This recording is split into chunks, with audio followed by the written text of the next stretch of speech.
Hi folks, so today we've got a lazy spark pump here.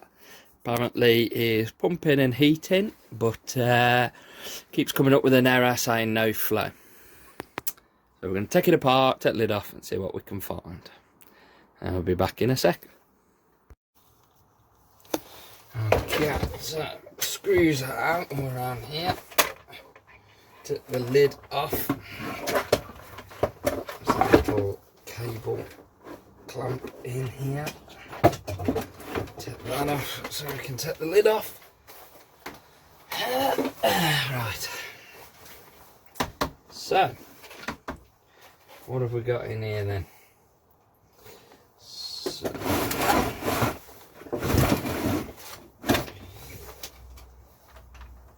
we've got a little thermal cutout there.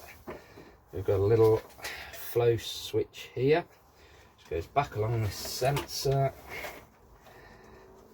down here and into what looks to be the control unit there. It's very, very simple. Water flowing through here and out through there. I can see some muck on the end of this, so we're going to open this up, have a little look in there, see if we can find anything obvious.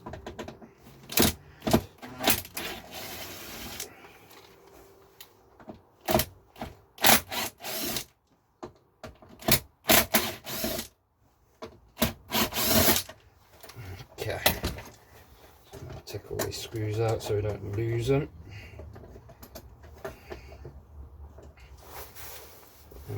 In the pot for safekeeping. Okay. Oh, nice. Bits of crud and hair and stuff in there. Nice, nice, nice, nice. So there's bits of, this is obviously a magnet, which when the water's flowing through here, obviously goes up and makes this sensor on the top here. There's bits of metal swarf, what looks like, just got in the water, going through here to this switch. So, switch is off there. Let's get something and see if we can test this switch. So we need some little bits of wire. Back in a sec. Right, we're back. I've put, it's just fell off, typical. Let's put the wire around the probe of the meter, like that. So this switch is now connected to the meter, and we can see when we close this, it makes a reading on the switch, and when we let go, it opens. So I'd say this switch seems to be working pretty well. That gets to about there and make switch. So the switch itself is perfectly fine. So that means there is either a physical blockage, which is preventing water coming through, and it's not enough to push this little lever up like that to make the switch, and there's too little water and it's just going by like that. Or the unit that this connects to is actually got a problem. Now I wouldn't have thought it'd be that. This looks quite clean inside, considering it's a few years old. Can't see any corrosion or damage in here, so there's a good chance that there probably is a physical blockage in here somewhere. So we'll carry on opening it up and see if we can find something.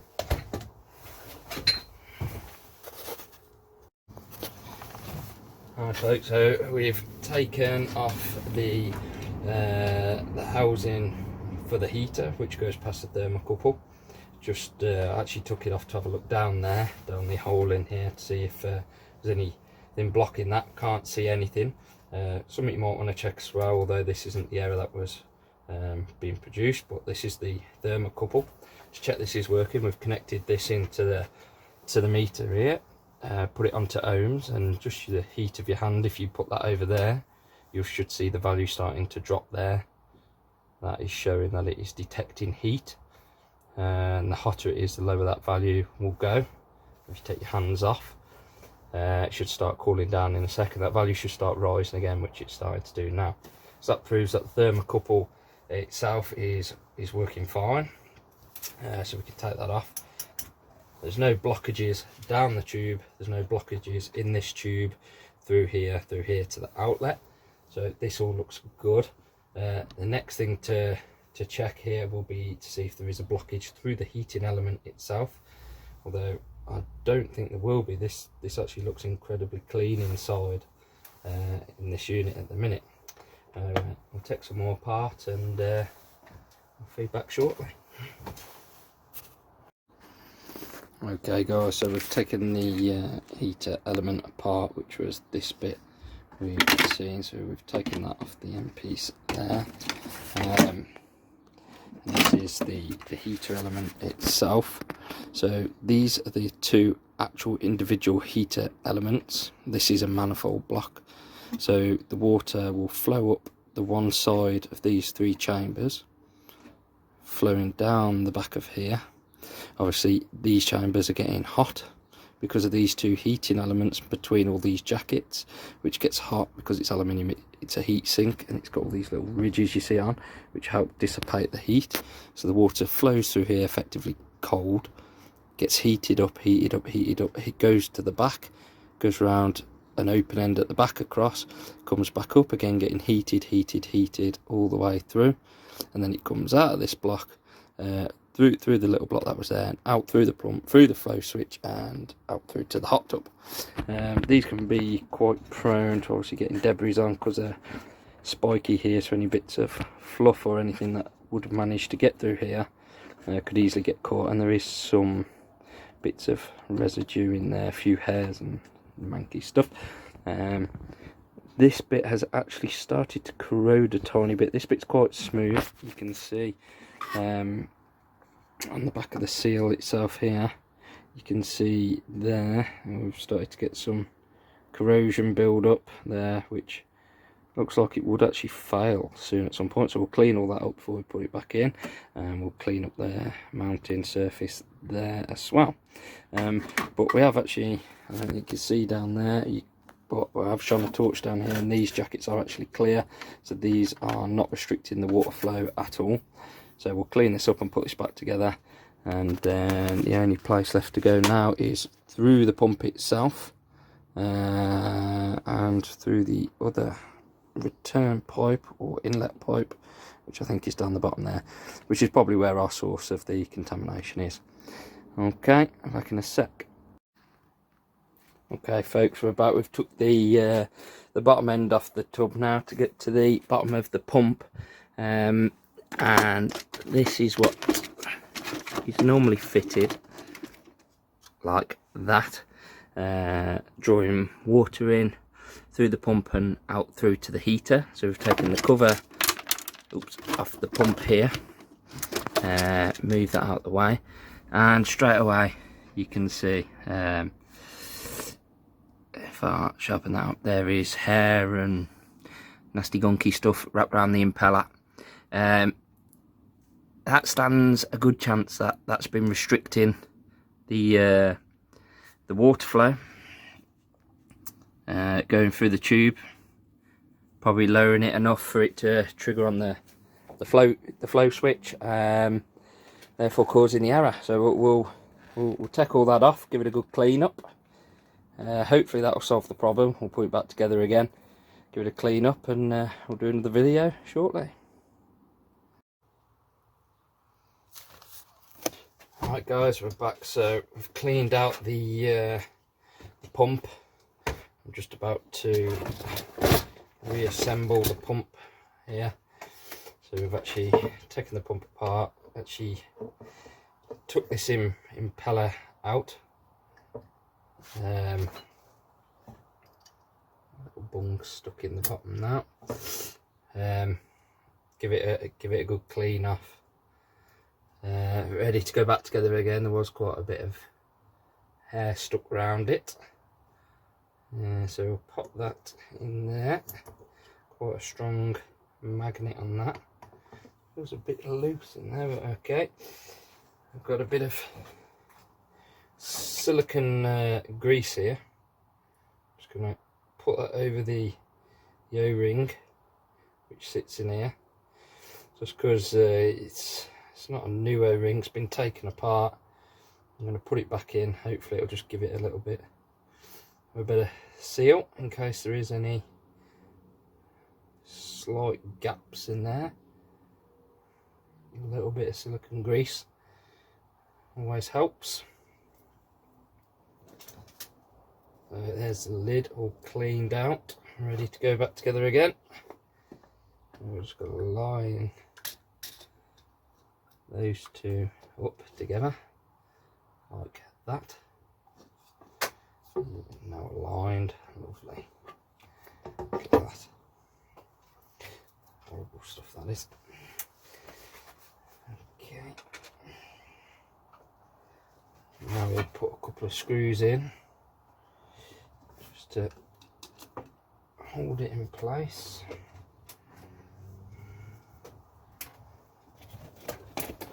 Get the drill.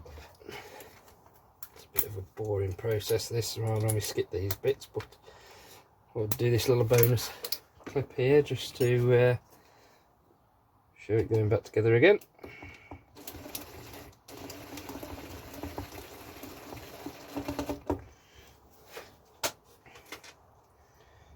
A bit there.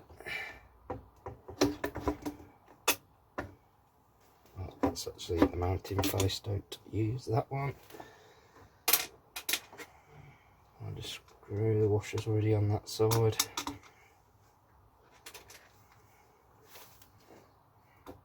So hopefully this was the root cause of the issues, because the system is now completely clear of any possible debris. So if this is still faulting, there's nothing wrong with the sensors. Can't see to be anything wrong with the water flow. The pump seems fine as long as there is water flowing when we turn the pump on. It means the pump itself is working. So it's got to be a problem with the actual control unit, I think, if that's the case. And well, I don't know, I can imagine the cost of a new control unit is probably not far off.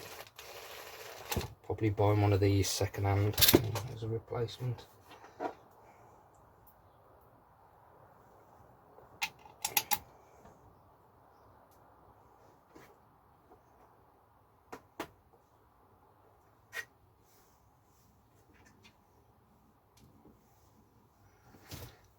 Can't imagine it'd be worthwhile trying to replace that actual individual unit. How wonderful it appears I've lost a screw. Flipping that every time. Right, we'll be back. Okay, so we've got the pump on the bottom again and back assembled. Had to get a new screw because I lost that one. So we've put the end back on the heater. Again, put in some silicone grease over the O-ring. This just pushes in over the O-ring seals. Which again, I've got a bit of silicone grease on that. This is the power supply for the pump underneath that we took off earlier. So this should slot in like that, and then there's a clamp goes over the top to hold that on there, which we'll put on in a second. So turn this around a little bit so you can see that. So this on here is the this is basically a last resort thermal trip. So we'll connect that back on, and all this does is if it really overheats and the heater in the top here has failed, this is literally a trip, so this will trip out and it'll stop it running, stop it catching fire or melting. It's going to be a bit tight to get this on here, a bit tricky. Those two tabs go on there. So our thermal cutout done. And right, we can now re-screw down our actual thermistor there. Put a bit of silicone grease around the sealant again, just to help get a seal. Lube it up a bit. Get a screwdriver over there, just to spread that around. I can't get my fat fingers in there.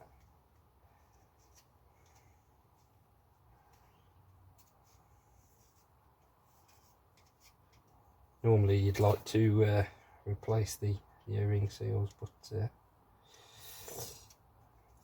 not really cost effective at the moment anyway, especially if this unit doesn't work after.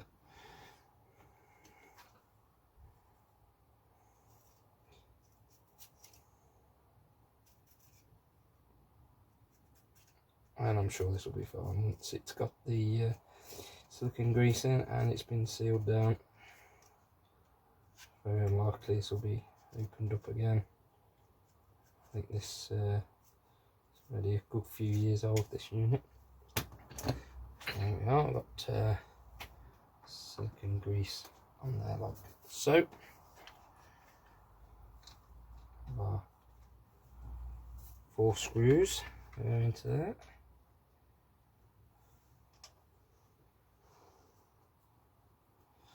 Like so. Actually these screws might not be from there. No, they're not, are they? They're too big. That's me. My bad. Take them off. Put these little ones on. That'd have been bad, wouldn't it? It'd have split the plastic and probably completely damaged it permanently. That would not be good.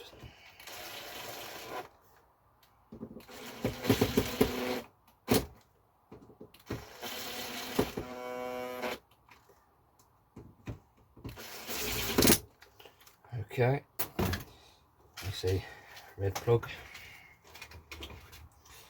go to red plug, one screwdriver,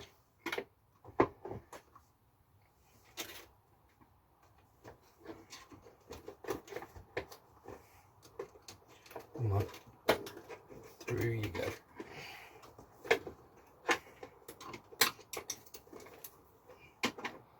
That in there.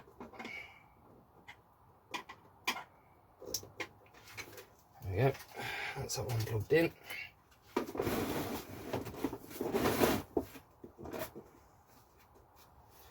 Right, flow switch. Again, a bit more silicone grease we'll put around the O-ring.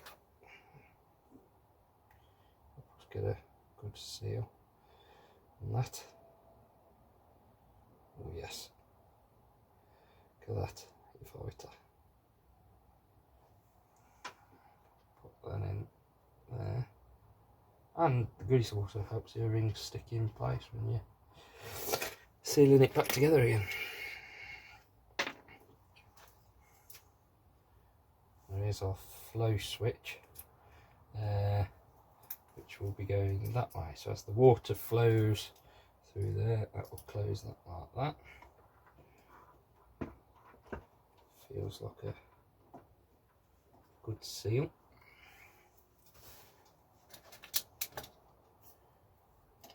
Four little screws on there again. There's one.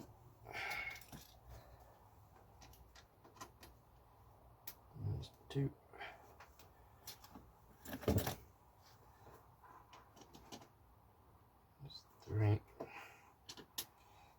for. Okay.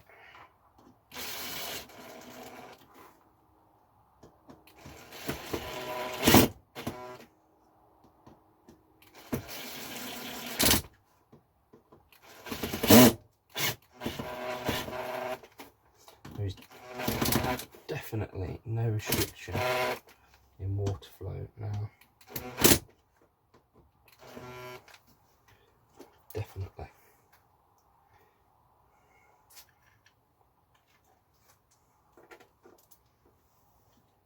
Oh, I'm caggy-handed there now.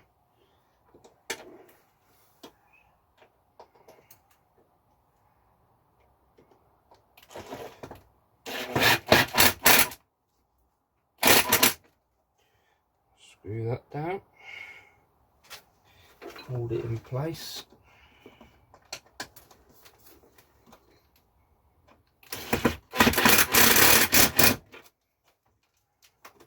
Fixed while I'm there. Take it back off again, put the shot seal in.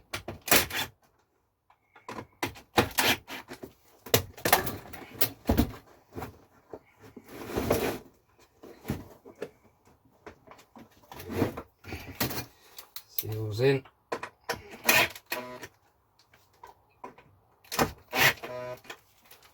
Okay, now I want the black plug to the black plug. We'll run it back this way again.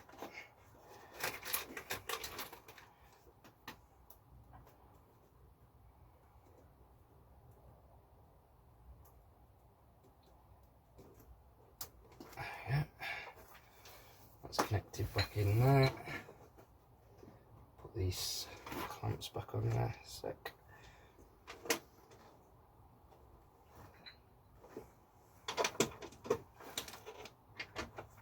We'll clamp the power supply back in place. That's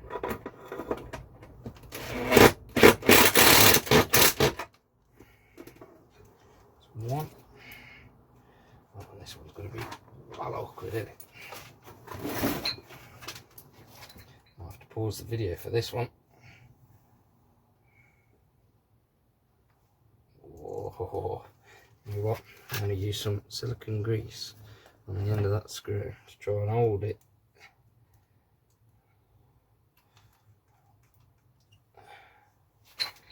Give it a go.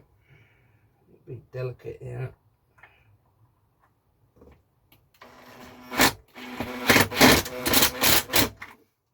Got it.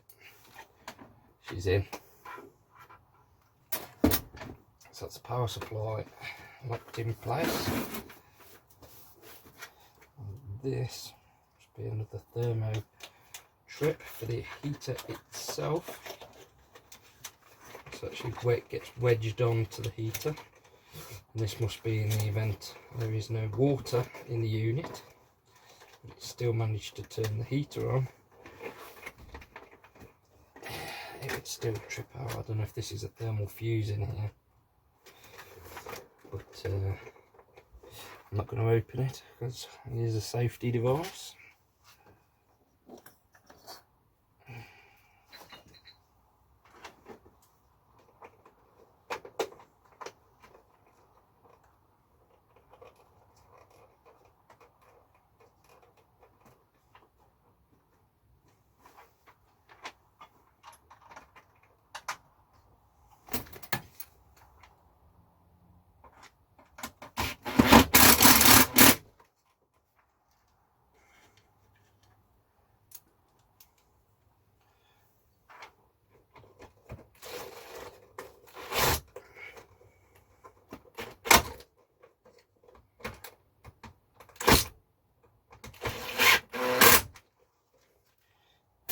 Okay,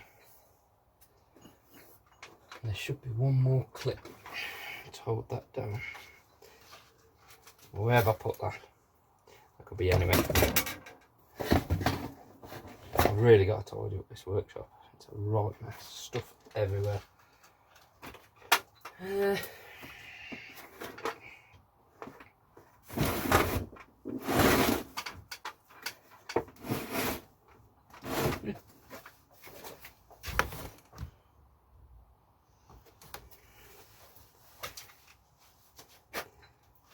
I'm gonna have to pause the video again, isn't I? This is not a good video.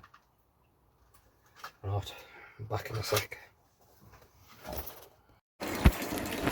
Okay, so we managed to get that together in the end. We've now got a running and test. It's into a bucket. Temperature's already going up. It was 15 degrees, already at 17. It's getting warm. Now up at 18 degrees. I'll leave it on test for a bit. Get it to 40 degrees, make sure it's good. That's it, another one out the door.